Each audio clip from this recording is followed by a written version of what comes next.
listening to The Knicks Recap, your source for all New York Knicks-related content.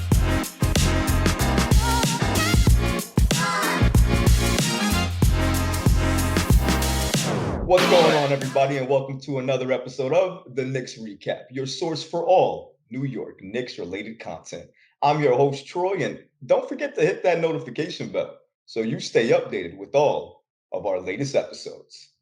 Extremely humbled, honored right now to have comedian, one of the funniest Knicks comedians. I shared it on my Twitter. If you guys go to @the Knicks Recap, you can find it. One of the most hilarious Knicks comedians I've ever seen. Check out his comedy albums as well too. For the love, LOV of crowd work and the worst birthday ever had me dying today. Please help me welcome Leo Valentine to the show. What's going on, Lee? How you doing, brother? Thank you, Troy. I'm doing good, man. It's a pleasure to be here. Thanks for having me, man. This is really dope. And I gotta say, man, I'm honored because the lineup you had, Bill Pito, Alan Hahn, Anthony Donahue, and they're like just some random dude on Twitter. You know what I'm saying? So Oh it's an man. honor, man. You see, this is what he does, man. He likes to sell himself short. Trust me when I say he's just not no other dude, man. And if you look into him like I've looked into him, you'll see the greatness, you see how funny he is. I'm sure we're gonna hit a lot of topics that's gonna make you laugh tonight. But I wanted to mention as well too, Lee has a show coming up at the Broadway Comedy Club tonight, December 2nd at 7 p.m. You might, if you're lucky, you might be able to get tickets. But here's how you do it: you have to go on to Leo Valentine's Twitter. That's at Leo Valentine. You'll see it on screen right here. You go there, you go hit his link tree up, and maybe if you pray, you'll find tickets. You'll get them. I try to tell him to hook me up, but he couldn't even hook me up with them because it's gone, you know. Yeah. So please get your tickets. Watch this man live because if this is any indication, he's oh my god, he's just hilarious, man. Just one of the funniest guys on Twitter, bro. Especially if you love sports, you'll love him. Honest to God. And his Jet stuff, I'm a Jets fan too. His Jet stuff is hilarious as well. But we've been doing all right this season. But if I get into the Jets, it's going to be a 5-hour show. Right, So, for sure. all right. Believe it or not, I love the Jets more than I do the Knicks. So yeah, Oh man, that's a tough situation, man. it's Oh hard. It's man. been hard. It's been a hard life. Let me just say that. I feel you. I'm in that same boat. Oh man, I've been living a hard life, and as a Knicks fan right now, you know, a lot of fans right now going kind of iffy on the team because in a way they're looking at last season thinking to themselves, well, we kind of started off the same way, so we haven't really progressed. If anything, we either moved the same way or regressed, and that's what some people are talking about right now. And the game against the Bucks, I mean, heartbreaker, man. We lost 109 to 103, a game that we could have won down the stretch. Brunson missed some big shots. RJ Barrett shot a shot with a hand in his face because he has no moves to go around the defender. So I mean, whatever, Lee. What are your thoughts on the Bucks versus Knicks game last night, the tough night before? loss, tough loss last night. Here's the one thing that I will say.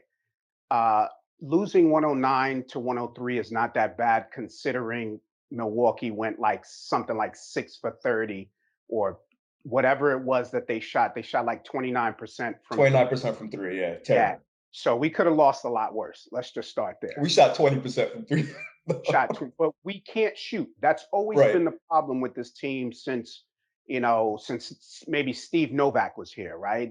We haven't found the guy who can consistently put it in from three. So that's always been a problem, right? And we thought Quentin Grimes was going to be that guy. Maybe the foot injury kind of set him back a little bit, maybe finding his groove a little bit with the starters. This is only what his third or fourth start, Yep. the starters. So and coming off injury. So hopefully we can get some better quality shots and some more makes because the games that we lose and Yeah. we've lost a lot of close games, especially the last three, right? Is because we haven't either shot well from 3-point range or we haven't hit all of our free throws. The free throws are better this year, but going like 13 for 20 last night, if you make three more of those free throws, you've tied the game, right? And it was a 6-point lead, but with free throws and the fouling at the end of the game, Yeah. that made the difference. But and Jalen misses a big free throw there. He also missed a technical free throw earlier in the fourth quarter. So free throws and 3-point percentage, man. And here's my problem with the Knicks right now. And I'm probably going to be called a homer, right? Because I still believe that they can win 40 games. I still believe that they can get some momentum, they can get on a hot streak, win some games maybe they're not expected to, and then, win 41, 42 games. I think it's still possible. But here's the problem that I have with the Knicks. Early on in the game, Julius makes a three-pointer. For whatever reason, it's just him and Jalen Brunson. There's no ball movement. There's no movement on offense. Guys are just standing around. You can see Obi in the corner standing there when he's in the game for however little he's in the game. And then Cam Reddish, who's not even being used properly in my eyes, most talented guy on the team. You Oh yeah. got Julius shooting 1 for 8 from three, not moving the ball. One pass and the shot is up. That's not basketball, right? And these guys are not being utilized to their strengths. So who do you blame? They're wide open, but they're not 3-point shooters necessarily. And I think you mentioned this on the post game show. It's like it's no longer his birthday, so Julius is not going to Right. shoot outstanding from three, right? So take better shots. Julius can drive to the basket. He's got the strength. He's got the speed. His handle is a little so-so, but he can get to the basket. That's his strength, and he can finish. Unlike RJ, who can get to the basket but is having trouble finishing, right? And I know fans are all over RJ too. Oh Uh, yeah. and I've known for very personally, I wanted to I thought Cam was better coming out of college, right? But RJ's on our team. The one thing I will say is that he wants to be here and he Yeah. works hard, right? And he's coachable and he doesn't do anything stupid, right? And he's going to play hard, right? He's limited by, like you said, his bag. But the one thing I will say is that he's going to play hard and he loves being here, right? And that's all we can ask for. And Yeah. he's still 22 years old. I hate to use that as an excuse, but Yeah. hopefully he will get better, right? And he will learn how to finish. He's not if sometimes he forces too much, Yeah. but he'll get better at that, right? Those are things that are fixable. So last night's game was a terrible game, but we've been having the same problems, but we're not utilizing our strength. And I'm not even sure who it is to blame because we can nitpick all we want about, turnovers and bad passes in the fourth quarter. Like, a couple of times RJ was trying to pass to Randall underneath. One got stolen, one was a throwaway, so Yeah. these are problems that they have. But I think again, they'll be better for it. Here's the thing though. See, for me, it always starts with positioning, right? Because at the end of the day, like you said, you got to be put in the positions to win or put in the positions where you can succeed, right? I agree with you 100%. Cam Reddish, first of all, uh, tell me how this even makes sense. He earned himself, my opinion, that starting position when Grimes is out. I don't Correct. care what you want to say, he's earned it. When as Grimes has started, we still have a losing record. It's not like Grimes has helped us. And I know it's early; he's still getting his feet, underneath him because he just got out of injury. But Cam Reddish showed throughout the season why he should start. He's earned that starting position. His length and the way he gets into the passing lane has been incredible. It's the reason he's gotten so many steals or so many deflections. As a coach, you seeing that, and you're going against a Milwaukee Bucks team, and you seeing Drew Holiday eat Grimes alive. As best as he wants to try to guard him, that's freaking Drew Holiday, man. He's a former All Star. That's the Milwaukee Bucks team that won a championship. Let's Yeah. not get it twisted who this team was. I put it on the coach because at the end of the day, look, you can have the players out there as much as you want to, but if I'm playing Julius Randle, who, like you said, is shooting dog shit from three, why am I keeping him in there? I gotta pull him at some point. I gotta put somebody else in there, and I'm playing my rook. I gotta call him a rook because he's basically playing rookie minutes, 14 minutes, 15 minutes a night. He's averaging in his third year, Lee, 18 minutes. Yeah. How do you even judge talent in that amount of time?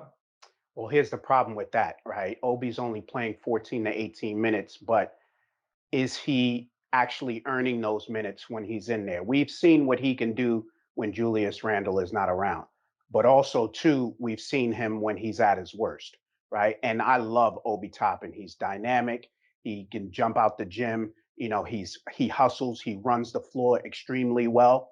I think he plays better with Derrick Rose personally, right? And maybe Emmanuel quickly sometimes.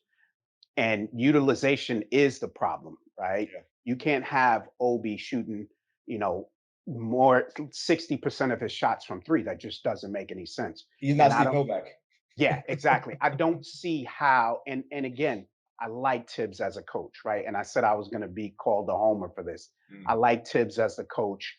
I like the team as presently constructed only because I've never seen a situation where we have all our young guys that we've drafted. We have several draft picks in the future, right? So I think we're still in the rebuild and we might be, as fans, asking for too much, right? And I would hate to go the other way where we just lose every game because then we'll lose interest, right? Nobody wants to see a ton of losing.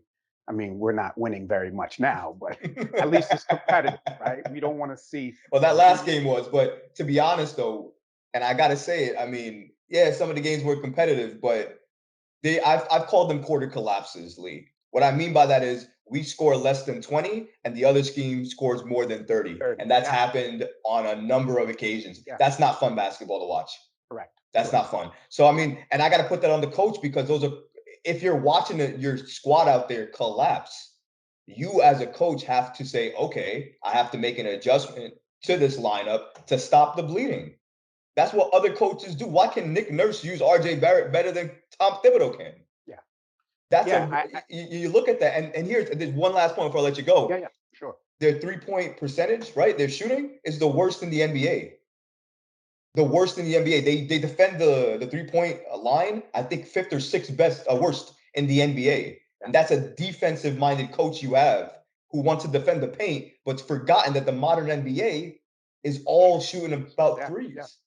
yeah, yeah. But what you risk is now you got guys trying to defend the 3-point line and getting blown by, and you got a guy in Mitch Robinson who's prone to fouling, right? So That's you true. put a Yeah. lot of pressure on him, and then you come in with Isaiah Hartenstein, who can't jump over a broomstick, right? And now he's he's trying to defend the rim. So Yeah. it's is it scheme or is it the guys aren't, because we've seen some stretches where the Knicks play really, really good defense, right? So is it scheme or is it effort in the players? Right? Because we know Tom Thibodeau has one is a great defensive mind, so to speak, right? And he's won Coach of the Year a couple Yeah. of times, right? That's So right. we know his plan works, modern NBA, but is it the players, right? Because we've seen Julius Randle give maximum effort all the time on defense at certain points in certain games, right? And we know that Yeah. effort, right, is very, very I like I specific. had to break it down. You had Yeah. to break it down to break it down to break it down. We've seen him at his best in the Denver game at the end of the game, right? But also too, a lot of and I hate to defend Julius Randle because he drives me crazy. Yeah. Here's the thing: with the offensive energy that he has to put out for most games, I can understand, although I don't like it, but I can understand, excuse me, when he takes breaks on defense. You understand what I'm saying? Because the expenditure on the other side of the ball is so much, although it hasn't had to be that much this year. But he has to expend so much energy to get off his shots, and he rebounds well too, right? That I can understand him trying or having to take certain plays off, right? It doesn't sound good even coming out of my mouth right now, but I've made I've kind of made amends with I've thought about it and I'm like, yeah, maybe he does have to take a couple of defensive plays off. Here's the crazy part about Julius Randle, right? Here's my thing about the thing that I'll just never be able to get behind, right? Because everything you said is true, and I can agree on a lot of that, right? And here's a crazy, scary stat that if I told you it, and then I told you the behind the scenes of it, how crazy it is. In rebounding, we're third overall in the league, right? 46.5. That's where we are in the league, right? Scary, scary stat because it doesn't tell the whole story. That's great and all, right? Defensive rebounding, we're one of the worst in the league. Yeah, I was going to say it's probably offensive rebound where rebounding we're best at, Right, especially because of Mitch, right. right? And that's what I'm saying. The thing is with your power forwards, with your big guys, you want to rebound more. Julius Randle, you know how it's like when the ball kind of floats your way and you pick it up and then you walk it up the court? That's what that's the rebounds he gets. There are effort rebounds, and then there's like, oh, the ball, this is here. It hit the rim. Oh, it's my hands now. Right. there are differences. Now, sometimes, and it drives me crazy because he can do it every game. Like you said, you saw it against Denver. You saw it against Utah. He can play defense very good, but he just chooses when he wants to do it because it's never consistent. And that's the problem with Julius Randle. It's just consistency. If he gave me that effort every single night, nobody in Nick Land would care. And that's why everybody's been getting at the team. It's not about losing. It's how you're losing. Right. We're losing quarters. We're losing leads. We're winning these games. Like the Hawks game we had, it sewed up. Yeah. And we let it all go in the second half. It's those things that drive everybody, drive me nuts. For sure. You know? For sure. And you everybody's to blame. Let's just say that, right? Because if you've got a 5-point lead at the half or a 2-point lead at the half, and then you're down 15 and you're still sticking with the starters for the third quarter, that's a coach issue, right? But it's also an effort issue on the players, because we as fans are always like, every third quarter after halftime, we're like, oh no, let's not lose this lead again. Right. So there's something. How can we, me with the untrained eye, understand that, but the players don't, right? Or the coach who's there in person doesn't see that, and he can just pull whoever's not playing well, and that goes to accountability too. So there's so many problems with this team, but I think the effort is the most frustrating thing.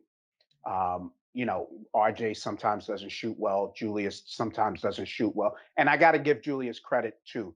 He's taken a back seat to Jalen Brunson, which is commendable, right? He's still getting up his shots, but I was gonna say, I mean, like it's a little backseat. I mean, he kind of jumps. I think he jumps back into the front seat a little bit and then goes backseat sometimes. Like he car hops a little bit. But I agree. I think he has slowed it down a little bit. He's definitely relegated a lot to Brunson. He's passed him the ball a lot, especially down the stretch. So I will give you that. Yeah. Well, look in the fourth quarter last night, right? He brought the ball up court and then passed it to Jalen, or he got it from RJ and then passed it to Jalen, right? So he understands that it's Jalen's team, and I think that's big of him, right? Because for the last 2 or 3 years, he was the guy, and he's comfortable. We've seen it. He's comfortable with giving the ball up to Jalen Brunson and not being the guy, so to speak.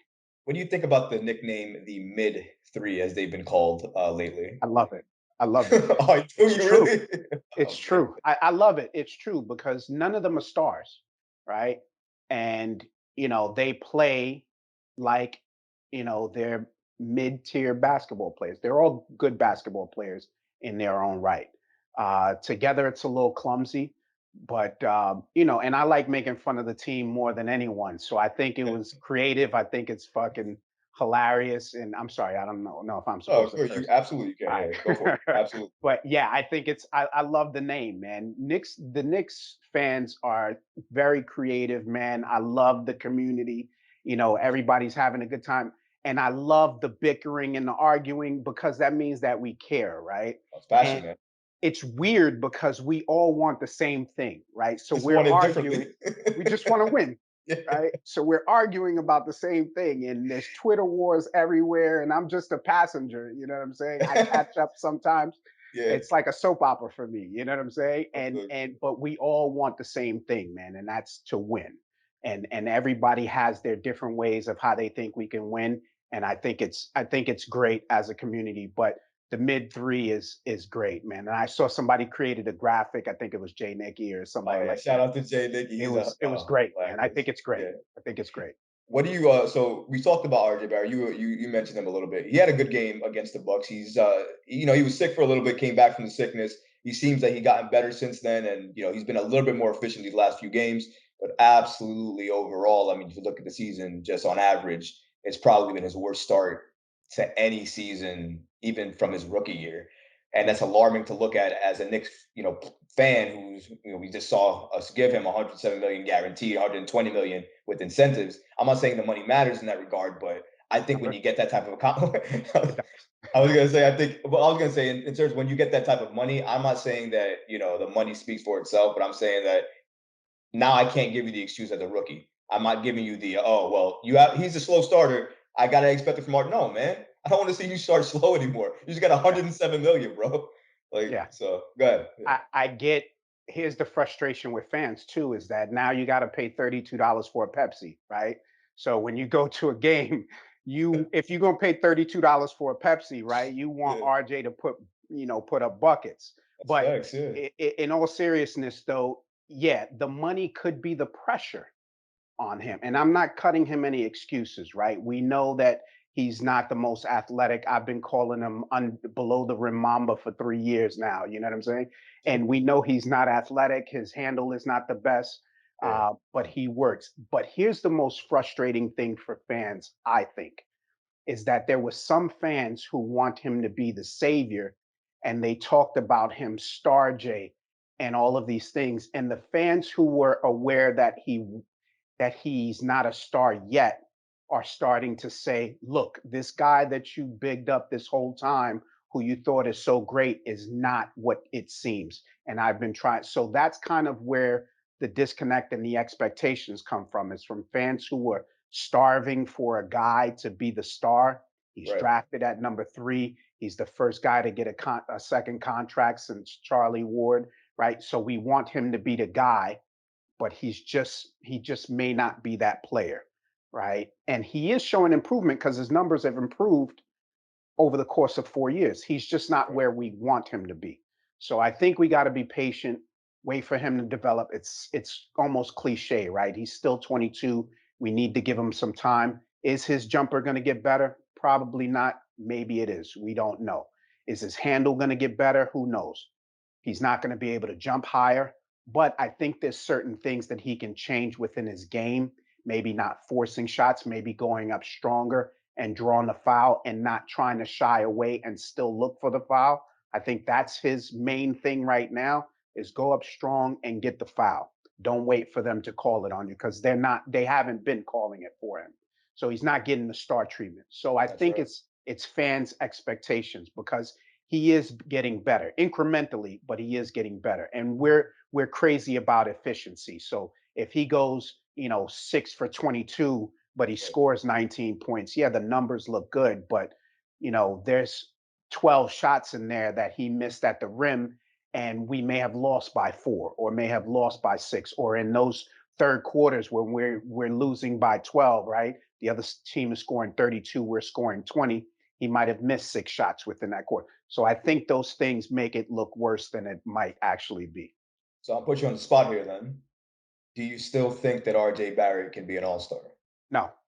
And next question. Oh shit. God damn, Lee. All I hope right. he can. I hope he can because that just means that the team is better, Yeah. right? That just means that he's playing at a level where the team is gelling.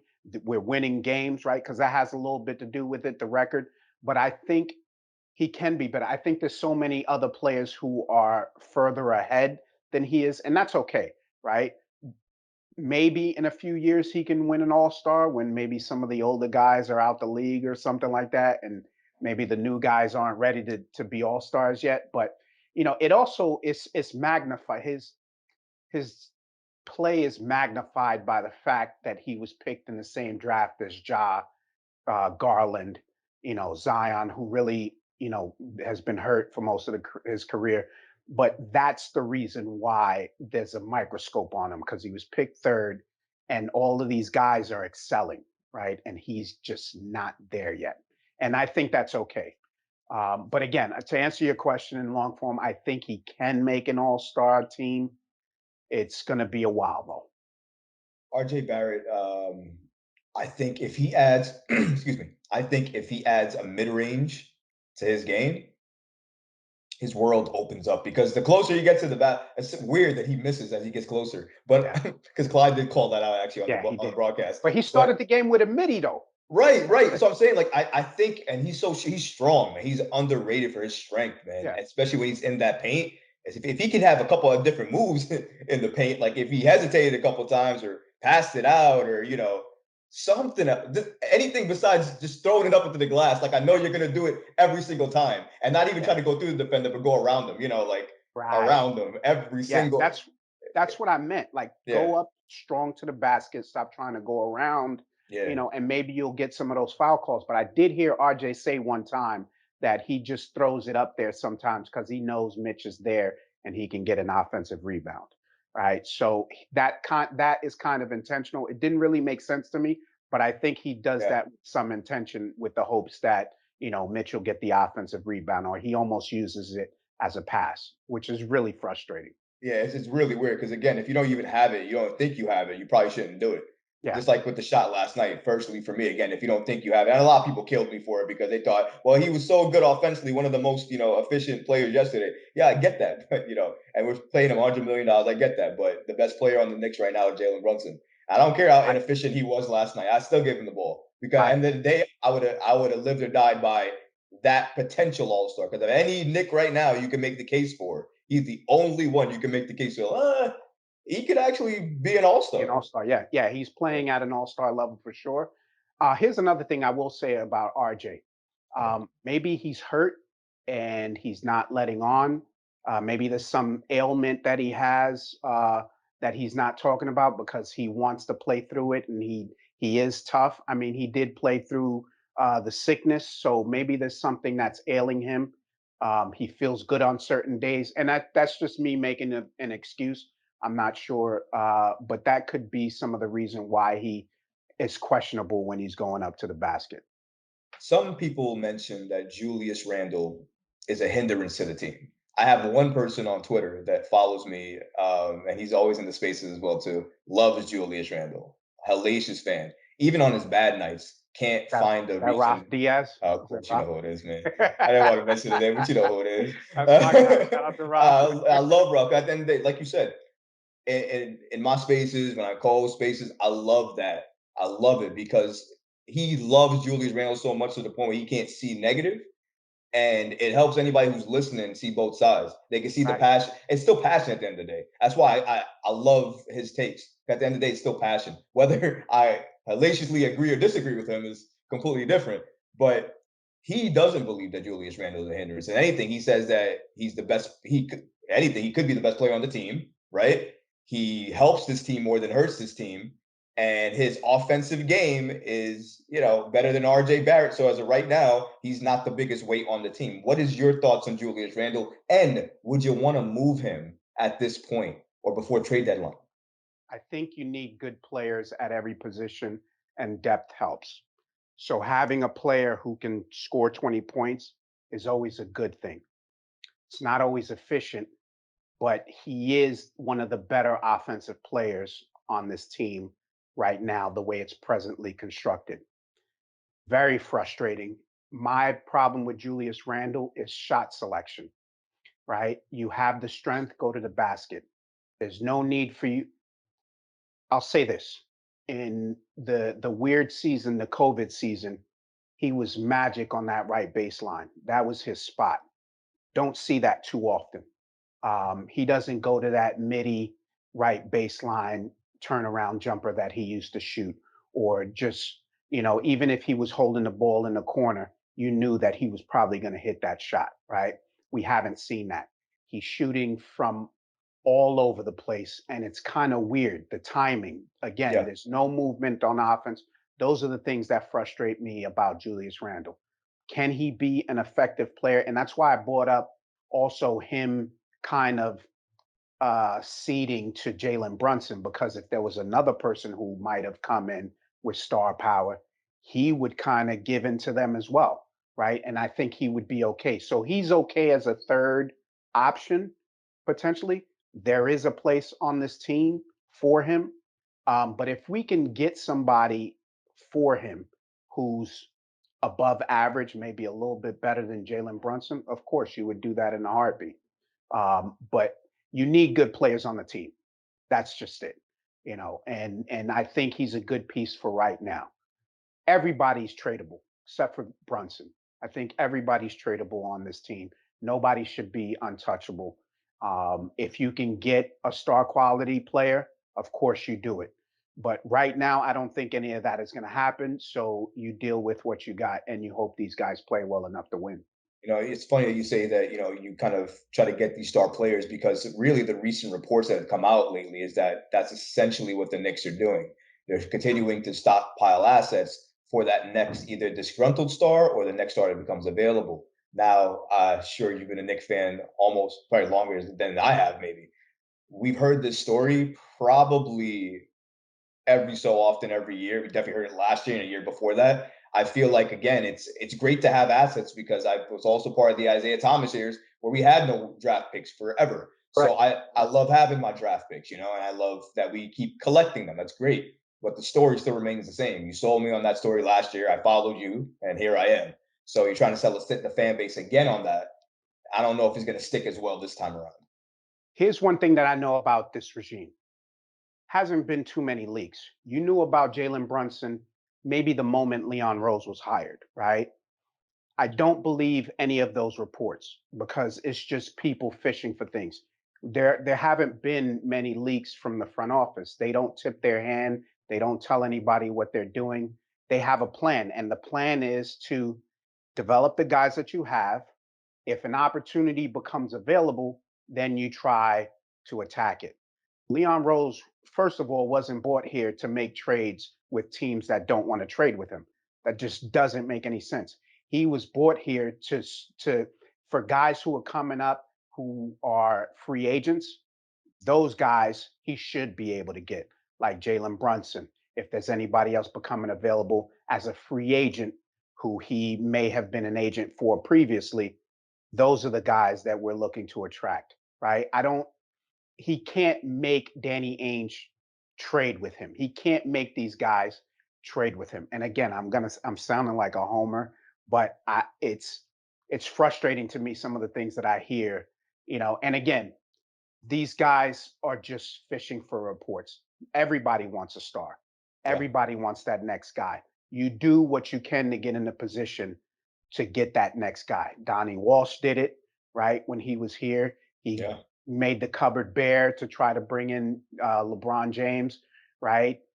So you need those. It's just good to have guys that you can develop and also um, draft picks, right? Because again, like you said, I've been a fan almost 40 years, and it's something I've never seen before us at this point. Even though we're mid, right? Like the kids like to say, Yeah. but we've never been in this position before, So I'd like to see this thing how it plays out. We had a chance with Donovan, didn't happen. But again, to your point, I don't believe those reports.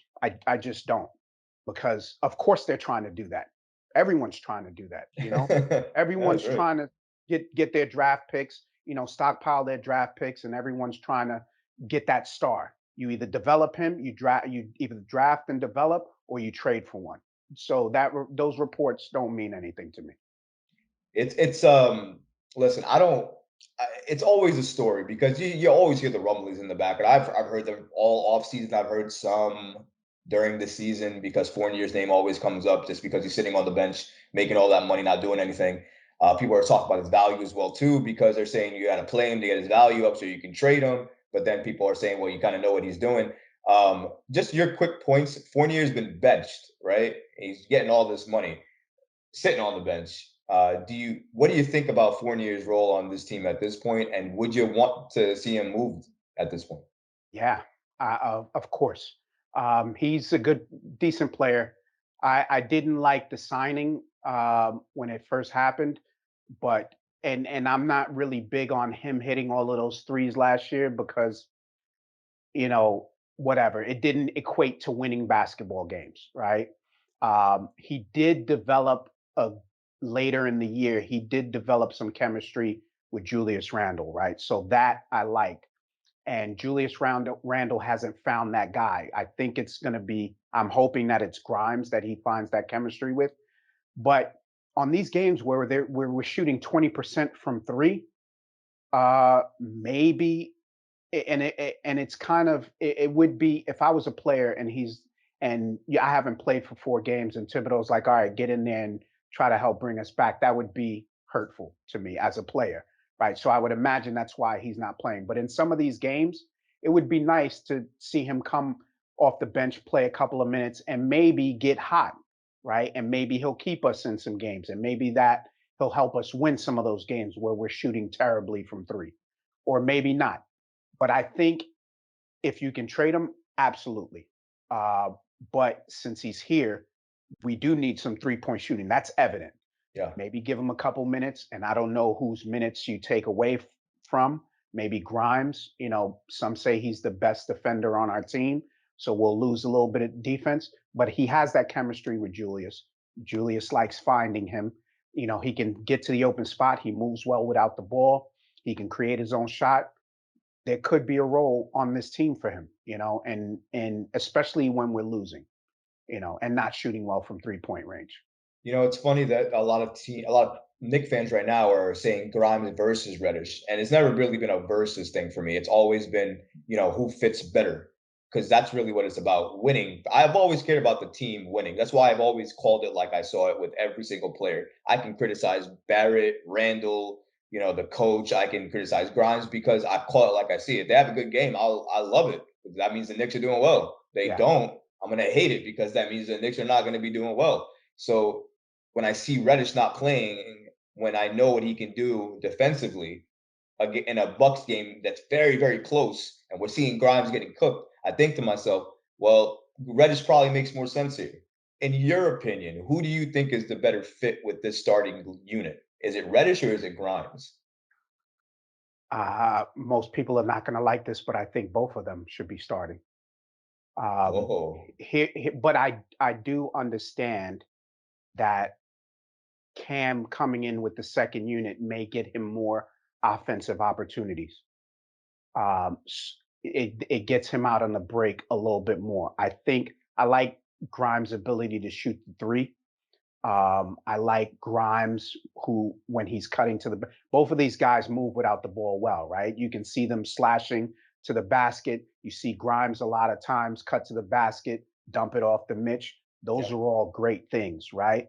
But to have Cam Reddish just standing in, and maybe this is a coaching issue, have Cam Reddish standing in the corner while Julius Randle, is dribbling time off the clock, or Jalen Brunson is boogieing and maybe not looking to outlet, is kind of a waste for him. So personally, I love Cam Reddish. I would love to see him be able to do more, and I think he can do more with the second team. But if it was my decision, I would have both Grimes and Reddish starting. So then if you have them two starting, my next question is, what is your starting lineup then? It would be Jalen, Grimes, Reddish, Randall, and Mitch. It's funny. I posted a graphic about 4 days ago, and that was the lineup on the graphic. And I posted it only because I said, and I didn't say start the lineup, but I said, imagine what that lineup could do defensively, Defensively, yeah. because I Yeah. think they would be monstrous. I think Yeah, but Grimes, yeah, go you ahead. lose so much you lose so much more when you have those two guys in at the same time, right? You lose so much more when the second team comes in. Quickly's defense has been much better this year. He was an okay defender last year. He's been much better on ball, right? But Yeah. what do you have coming off the bench, right? And then offensively, it becomes a little bit difficult so I kind of get why it hasn't happened, or it's not going to happen, because you lose so much with the second team if you have Cam Reddish in the starting lineup along with Grimes at the same time. You lose entirely too much. So I think because you said that, this is kind of your guy in a way, we might clash a little bit on this, but listen, man, Tom Thibodeau, he ain't the coach for this team. Lee, he ain't the coach for this team. That's fair. He can't use the depth. We have so much depth. And he keeps saying the word. I used to love situational, because you know what that meant for me? Situational That the meant that Max when we're doesn't play. playing, right? Because situational for me, but when I play in the Warriors, maybe I'll see Cam Reddish get like 38 minutes, because that's the team you want to see him play against, because a bigger lineup against that team makes a lot of sense. Not situational means if Reddish maybe goes down in 5 games from now or 50 games from now, that you'll see, McBride play 25 minutes, maybe, or you'll see Obi Toppin crack 20 minutes a game.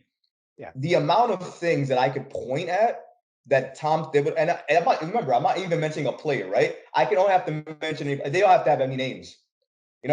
Player 30 in the corner over there shooting a three, misses 10 times. As a coach, what do? keep him in or let him stay there. Oh, and by the way, his defense isn't that great either, though, by the way. But yeah, let's just keep him in there and let Obi Toppin play 15 minutes, or this other guy off the bench, play 15 minutes, do a couple of things, make a three, and then get pulled because he missed the defensive assignment on the other end. Meanwhile, the guy you put in for him misses 5 more defensive assignments, but still manages to miss 4 more shots and still stay in the game. It doesn't make sense to me. You can defend him to the letter, bro. I'll tell you right now, there's no defense for me for Thibodeau. He has lost the locker room, in my opinion, because to your point, right? How do you explain what's been happening? Is it effort? Is it the coach? When you have so many questions and there's no answer, something needs to change. Yeah, for sure. A voice is not there that they're listening to on a consistent basis. That's why the defense isn't consistent. That's why the offense isn't consistent. That's why the team play isn't consistent. One man. Yeah. Tom Thibodeau. No, that's fair. If you're not getting what it is that you want out of the team, you're gonna blame the guy in charge, right? That's the case with any business, right? Blame the guy in charge, the one who's supposed to be leading and the one who's supposed to be succeeding. Here's the problem: is that who do you replace him with? Johnny Bryant. I pick Johnny Bryant right now, just because I feel like he has a better connection with the young guys, and I feel like he'll play them better. Just my opinion. I don't know that for sure because he hasn't done anything yet. He has no experience, so I understand that, and I get that. However, given the relationships and what's been spoken about him, how high players have spoken about him, I feel like he will have a great presence. Now, you can come back at me and say, well, David Fizdale also had a great connection with players. Look the hell he did. Yeah. So I get that. Pollution, data is great, and Pollution's basketball is all good too, right? I get it. I was there for it, man. But I feel like this is not a David Fizdale and Johnny Bryant. I feel like the connection he has, as well as working with these players individually, and you see how all the players feel around them. They go talk to them, especially RJ Barrett. I feel like a different voice in that locker room as a leader would be different. And I feel like he's the guy just because he has relationships already. Personally. I'll take it. I'll take it one step further. I'm not sold on Johnny Bryant because I'm not sure what he has done and what do I know, right? Having a good rapport with the players is great.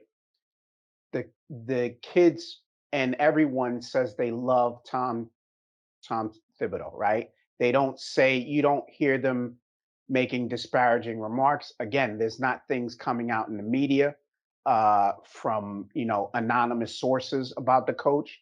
So they like him and they play hard for him, right? And the game plans for the most part work because when they're up 26 in the first half, nobody's complaining.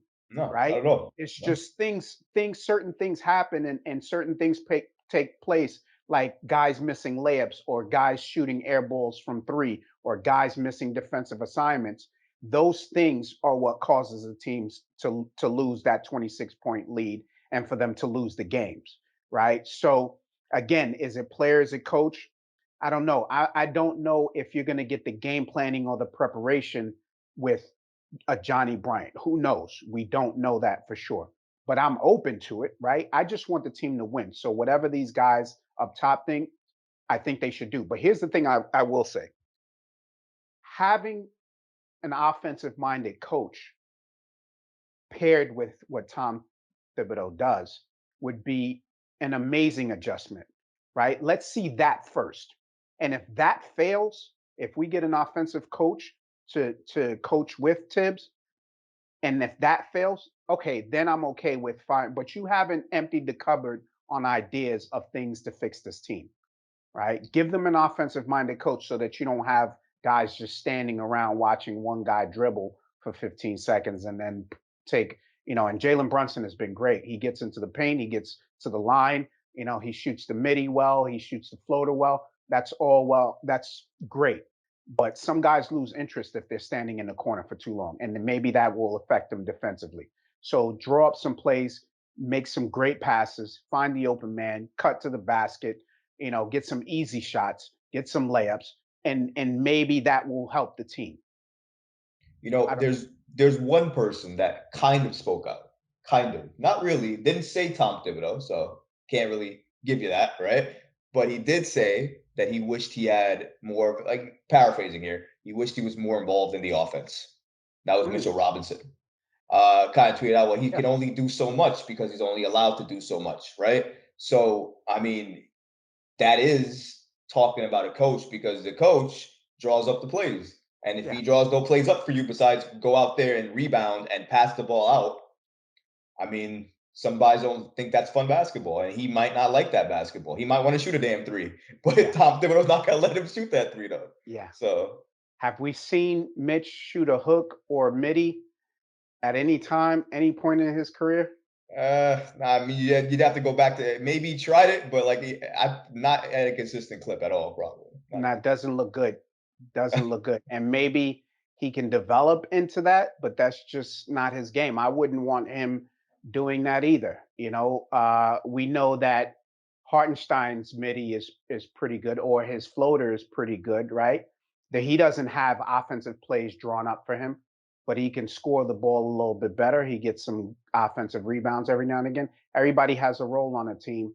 I don't think Mitchell Robinson, although we see the videos of him in a high school gym over the summer, he goes straight, he drives the car onto the basketball court and he shoots it. He's shooting threes and stuff like that. But, his offensive game in the game, it doesn't look good, at least to me. And again, I have an untrained eye, but I wouldn't draw up plays for you either. Maybe, he's a lob threat. And that's not to say that that's all he's going to be, but that's where he's best at. So I would like to see him do that, all the time, of course. One thing that I saw that I liked a lot last night, and to your point, that's right. His offensive game has been limited. I mean, given the seasons that we saw, I mean, he hasn't done much. RJ's offensive bag is better than Mitch's. So we'll That's just terrible. Why would you have to say that? Oh man, that's a double negative. Oh my goodness. I don't even know where I was going no more. I lost my train of thought. That shit hurt me. That hit my heart so hard. Damn. All right, you know what? Let's just go up. Why is Obi locked up like a rat, man? Why is he only playing 14 to 18 minutes? Is it really because you're thinking is really because of the fact that his defense is just not there and Randall's that much better of a player than him? Because I get if you're looking at it on paper, of course Randall is the better player as of right now. But my thing is, how do you know what Obi is if you don't play him enough to see it? I mean, can you really develop and understand talent if you play it 18 minutes or less a night? Because I don't feel like you can. he sees it more than we do, right? We only see the games. He sees, and again, not defending Tibbs, but he sees them a lot more. Me, last night I saw Obi miss a defensive assignment, right? And he doesn't rebound the ball great. Although he's been better this year, I think he's made, an improvement in that area. But he missed a defensive assignment, and I'm sure he missed more than what I saw, but really bad. He was getting back on defense, and it wasn't even in transition. I believe it was after a made basket, and Yeah. he had a communication issue, and he got out late to a 3-point shooter, and the guy made the shot, right? So, and I don't know if he got pulled immediately after that, but I know I would have been frustrated, right? Because you should know your defensive assignment. You should know what's going on. And maybe the game will slow down for him in a couple of years where he's able to understand better. But right now, he has a lot of lapses on defense and in some critical moments in the game. So I can understand it. I was there for his 40 ball last year. Oh yeah. You saw him go crazy. Offensively, He's he gifted. was the top player in college basketball, right? Yeah. Uh, and led the country in scoring. So he's a good basketball player offensively. It's just with the Knicks need every guy to do everything right on every play in order for them to be successful Yeah. because they don't have a guy that's going to bail them out, right? No one. So they have to have everybody on at full tilt in order for them to win games. So those little things, those little mistakes may not be a big deal to us, but it is a big deal in the grand scheme of things. If you have too many of those, you lose by way more than you should be. And I'm not defending Tibbs, and I would love to see Obi play 30 minutes a game because he's dynamic and he brings energy. And the guy, you can see the game change when he gets in the game. He's running down the court and the momentum changes. And guys are like, yeah, get the ball to Obi and let's rock. Even last night, Obi got a rebound, dribbled up the court, passed it to Cam, and got it You got it back right back. and Yeah. shot the three. And that was a critical point in the game, and that was exciting to see. That's the level of play he brings, but far too many times he misses a defensive assignment, doesn't go after rebounds. So I think that's what the issue is. I can make that argument for a couple of other players as well too, and of course the missing defensive assignments. I get that he's more of a rookie, and those other players probably provide a lot more in the offensive end. That's why they probably stay in longer than the defensive end. Like for instance, Jalen Brunson, for instance, can get shot over by anybody. However, he takes charges like nobody's business, right? Correct. So Correct. yeah, at the end of the day, he plays physical and he plays with grit and Yeah. hustle and intensity. That's what you want from your point guard, especially if he's small. So, and his size to me, I've not even seen it because he plays well beyond his size. He looks taller. He plays taller than he is. Yeah. And it's great to see that because he can play underneath. His mid range is killer. He's up there with Chris Paul and Devin Booker, in my opinion, or Kevin Durant, whoever you want to call the best mid rangers. He's up there with him because Yeah, for sure. he's phenomenal with that. Before I let you go here, Lee, I just got to preview this Dallas game with you because I'm fucking scared out of my friggin' mind. Luka Doncic just destroyed the Warriors with a triple double, dropped 41 points on their head, beat them 160 to 113. What a game that was! I was out of my mind first of all, and then I knew he was coming. He was coming this Saturday to the Garden. 12:30 game, by the way. So it's gonna be an afternoon game. So if he cooks us in the afternoon, my entire day is gonna be ruined because I can't do nothing else. You know how it is. You know exactly how it is. When an afternoon game plays and they get smoked, it's just not a fun day for the rest of the day. So, what is your expectations with this Knicks team going against Dallas? And again, Dallas hasn't been very, very strong this year, but that one specific player makes all the difference. Luka Magic is real. Let me ask you this. What's Since Luca has been with the Mavs, what's their record against the Knicks? Have they lost? I don't think they've lost, right? I don't think the Knicks have lost, right? Yeah, So you let Luca do what Luca does. You can't let the other guys beat you. And I'm sure the same way Tibbs game plan for Giannis, right? Because we saw Grayson Allen hit that three, but Connaughton didn't go crazy. that's right. Grayson Allen hit a couple of shots. He was getting to the basket. There was a couple of blow-bys on his defender. Yeah, But you didn't have other guys going crazy. Drew did what he does, right? So I think the plan is to Luca's going to do what he does, right? Let him do all of that. Make sure the other guys don't kill you. Let's not have I don't know if Tim Hardaway Jr. is playing. he Let's not is. have him come in and have a big game. Let's not have Bullock come in and have a big game. Let's not let Christian Wood go crazy because him and Oof. Julius is going to be a little bit of a matchup, right? Yeah. Let's not let those guys go crazy, and I think we'll be okay. Maybe uh, is Frank Ntilikina still with them? I think so. Yeah. Maybe we can get him on our side for let's not let Kemba Walker go crazy, in his return Oh to no, Zion I hope he's not playing. playing, man. He just got You signed. know, He needs like four weeks for his knees to heal up. What are you talking about? He's not playing yet. yeah, his knee's been healing for like 6 months, so I hope he's not going to put up a 40 burger on us. But Oof. just don't let the other guys kill you. I think Tibbs is going to draw up a good game plan. Yeah. Of course, Luca's going to be what he is, but just don't let the other guys beat you, and I think they'll be okay. Really the key to success for me, and maybe you agree, maybe you don't.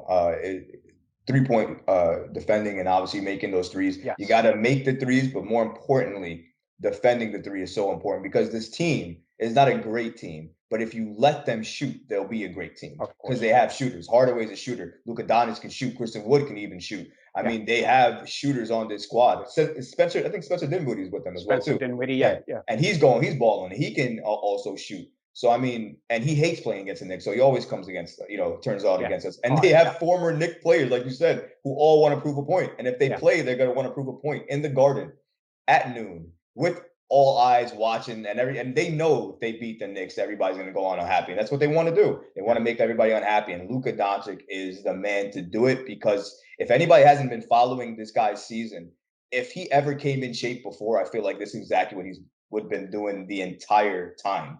He's been dominating, decimating teams. But again, he proves it though. You Yeah. cannot do it alone. Right. He Correct. needs somebody else because Correct. he can ball. He's balled out, and they barely beat the Warriors.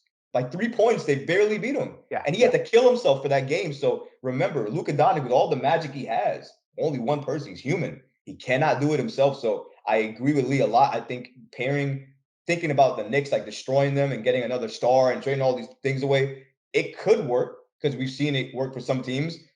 But this is the Knicks. A lot of things that we do don't ever pan out. So I'm very hesitant to say that if we do it now, it's going to work. So that's just my take on it. I feel like if you defend the three, you make your free throws, you make sure you make the threes that are open. I know it's hard to say that. I know I'm asking a lot to make your open threes, but I mean, please just make your open threes if you're going to shoot one, or pass it for a better ball for a better shot. And that's another thing. My last thing, assists. You had 31 against Detroit. That's why you won. You had 18 against the Bucks. You're not going to win with not passing the ball. You got to pass the ball. You can't play one-on-one. You got to pass the ball. Hit your open threes. If they're not falling, go to the basket, hit your free throws, right? We don't have to overcomplicate it, man. Move the ball. That's the one thing that I can't stand about this offense. They don't move the ball. But here's one thing I will say. Jalen Brunson wants to prove to his old team that they messed up.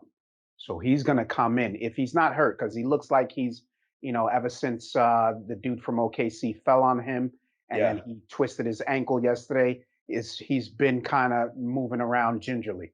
But he has something to prove too. And, these guys are going to, he gets that team riled up. These guys are going to play hard for him so that he can prove to his former team that they messed up. So I think that's another thing to watch out for. I hope Jalen Brunson drops a 40-piece. I hope we win like that. I hope I can come on Knicks Spaces and Twitter and just shout Jalen Brunson, point guard, can't believe it, love him, city's yours, give him the keys. I love to say all of that. I hope I can say it. I pray to God I can say it. And Lee, if I can, I'll definitely message you. But before we go here, Lee, thank you so much for joining the show. Please do not forget, his show is tonight. And if you don't want to miss this, man, you got to go to @LeoValentine on Twitter. You see it on the screen right now. Go to his link tree. Pray to God you got tickets remaining. Get your tickets. Bring your lady or your fella if you're a lady buying the tickets. Whatever you want. Buy it, go to the show, watch it, and I guarantee Lee's gonna call you out, but that's another story. And it's gonna be a fun one, I promise you. But Lee, thank you so much for joining us today, Thank you, man. brother. This was great, man. I appreciate you. Shout out to make sure you guys subscribe to the channel, man, and hit that notification bell so you can be notified anytime he has a superstar on the show. Let's go. There you go. There you go. That's what I'm talking about right there. Yeah, I appreciate you too. And again, Knicks fans, like you said, don't forget to like, subscribe, and follow us. But until next time, peace out, guys. Go Knicks.